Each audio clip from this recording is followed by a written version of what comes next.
Bismillahirrahmanirrahim. Assalamualaikum dan salam sejahtera. Pada hari ini kami akan membentangkan kapasiti pedagogi pembelajaran bermakna. Bab kata pepatah Melayu, tidak kenal maka tidak cinta. Maka izinkan kami memperkenalkan diri kami. Saya Muhammad Amir Zarif bin Awaluddin dari kuliah T1S2 /01 Pengkhususan Pendidikan Islam. Saya Ahmad Azri bin Azmi dari kelas T1S201 Pengkhususan Pendidikan Agama Islam. Saya Muhammad Ahmad Irfan bin Zulkifli dari kuliah T1S2 /01 Pengkhususan Pendidikan Islam. Saya Hasmi Wafi bin Syam dari kuliah T1S2 /01 dari Pengkhususan Pendidikan Islam. Baiklah, seterusnya, kandungan yang terdapat dalam pembentangan ini ialah kursus yang digabungkan, pemilihan HPK iaitu CLO berdasarkan tugasan, Big Idea, Essential Questions, tugasan pelajar, elemen KPPB dalam PDPC dan tugasan, dan akhir sekali ialah impak. Bagi pemilihan HPK CLO berdasarkan tugasan, HPK 2 dipilih bagi mata pelajaran pengajian Al-Quran dan mata pelajaran Akidah mengambil juga HPK 2. Ini adalah the big idea kami yang disepakati oleh dua subjek ini, iaitu generasi mahir Al-Quran berakidah sahih, menjana kecemerlangan masyarakat madani. Ini adalah the essential question bagi kedua-dua gabungan subjek ini, iaitu bagaimanakah dan sejauh manakah generasi mahir Al-Quran yang berakidah sahih mampu menjana kecemerlangan masyarakat madani. Jadi, the big idea dan the essential question akan diterangkan lebih lanjut pada akhir pembentangan ini. Dan ini adalah soalan tugasan bagi subjek pengajian Al-Quran dan Akidah. Baiklah, seterusnya ini adalah hasil tugasan bagi pelajar-pelajar yang kami telah lakukan selama satu semester itu. Di sebelah kiri adalah ulasan kritis bagi kursus kemahiran bagi kursus PIMK 3233 kemahiran Al-Quran. Dalam ulasan kritis ini kami membincangkan tentang dhabtul Quran, tentang mat-mat, tentang hukum-hukum tajwid dan sebagainya melalui daripada interview dengan para pakar. Manakala di sebelah kanan adalah pembentangan berkenaan dengan tokoh-tokoh ulama akidah. Okay. Seterusnya ini kami juga meminta pandangan pensyarah dan pelajar yang lebih berpengalaman dalam menghasilkan ulasan kritis dan pembentangan.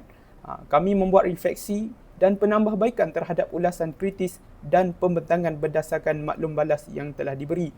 Kami berjumpa dengan para pakar dan kami membuat satu kesimpulan. Kami membuat ulasan kritis terhadap apa yang dia telah lakukan, apa yang telah dia perbetulkan kami. Seterusnya, perbincangan bersama pensyarah pakar dan rakan daripada pelbagai kelas bagi menghasilkan sebuah flipbook. Okay. Kami berbincang antara sesama kami untuk menghasilkan satu flipbook yang di mana inovasi kami telah lakukanlah. Seterusnya, kami juga berinteraksi hubungan antara pensyarah dan juga pelajar. Kami bertanya bagaimanakah kami ingin membuat satu-satu tugasan yang begitu mantap.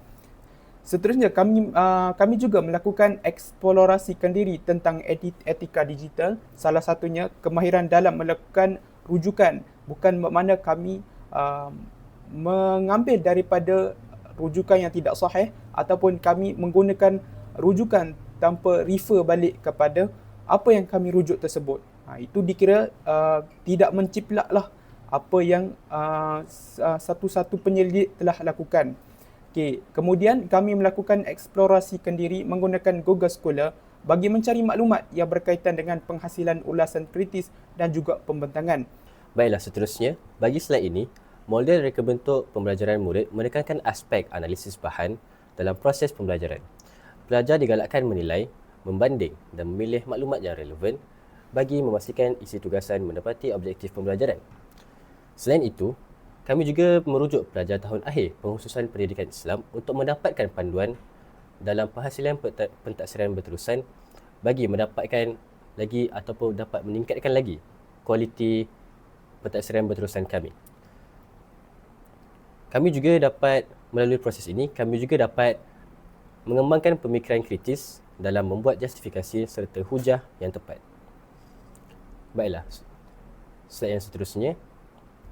Kami juga memanfaatkan kemudahan teknologi untuk menyiapkan tugasan berdasarkan masa yang ditetapkan. Penggunaan teknologi membantu meningkatkan kualiti pembelajaran dengan menjadikan tugasan lebih tersusun, menarik dan berimpak tinggi. Kami juga memperkukuh kefahaman terhadap isi kandungan melalui penerokaan bahan digital dan penghasilan tugasan secara lebih sistematik. Seperti yang kita boleh lihat di dalam slide, kami juga menggunakan media YouTube untuk berkongsi tentang pembentangan kami di halayak ramai. Seterusnya, kami juga menggunakan teknologi bagi membantu untuk menghasilkan elemen menarik dalam ulasan kritis dan persembahan dengan menggunakan aplikasi Canva. Seperti yang kita tahu, penggunaan teknologi berperanan besar dalam meningkatkan penglibatan pelajar. Aplikasi seperti Canva digunakan untuk menghasilkan ulasan kritis dan persembahan yang lebih interaktif serta menarik perhatian audiens.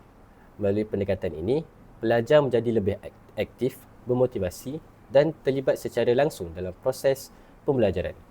Keadaan ini membuktikan bahawa teknologi bukan sekadar alat sokongan, tetapi mampu meningkatkan penglibatan pelajar secara menyeluruh dalam proses PDP.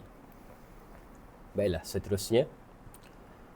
Penggunaan teknologi mengembangkan potensi kami untuk menghasilkan produk inovasi.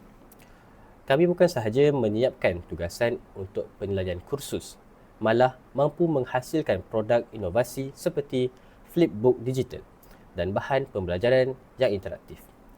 Hasil tugas ini juga turut dikongsi melalui platform digital sekaligus memberi peluang pembelajaran diperluaskan di luar bilik darjah. Pendekatan ini selari dengan konsep KPPB yang menekankan pembelajaran berterusan dan memberi impak jangka masa panjang kepada pelajar. Baiklah, seterusnya saya masuk kepada impak KPPB.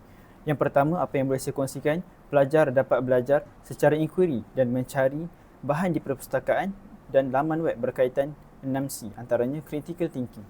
Dan yang kedua, pelajar dapat menunjukkan kreativiti dan sahsiah yang dikehendaki semasa menghasilkan penulisan dan penghasilan blog. Kemudian yang ketiga, pelajar dapat memahirkan diri menggunakan pelbagai digital tools seperti Google Sites dan Google Scholar. Dan yang terakhir sekali, yang keempat, pelajar membina perhubungan sama pelajar, pensyarah dan juga masyarakat di IPG.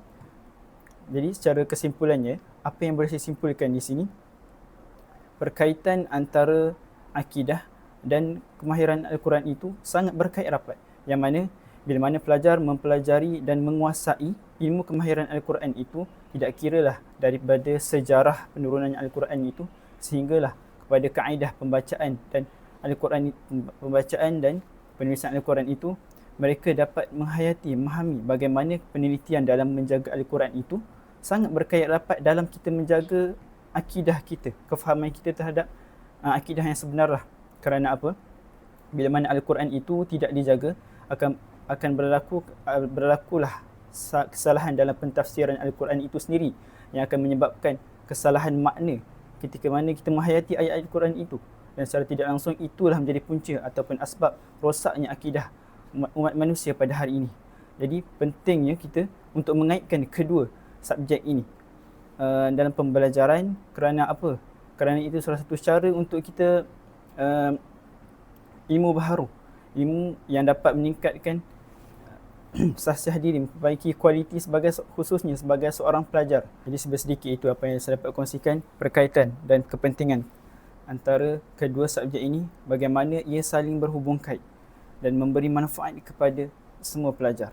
Jadi sekian sahaja daripada saya. Wabillahi taufiq wal hidayah. Wassalamualaikum warahmatullahi taala wabarakatuh.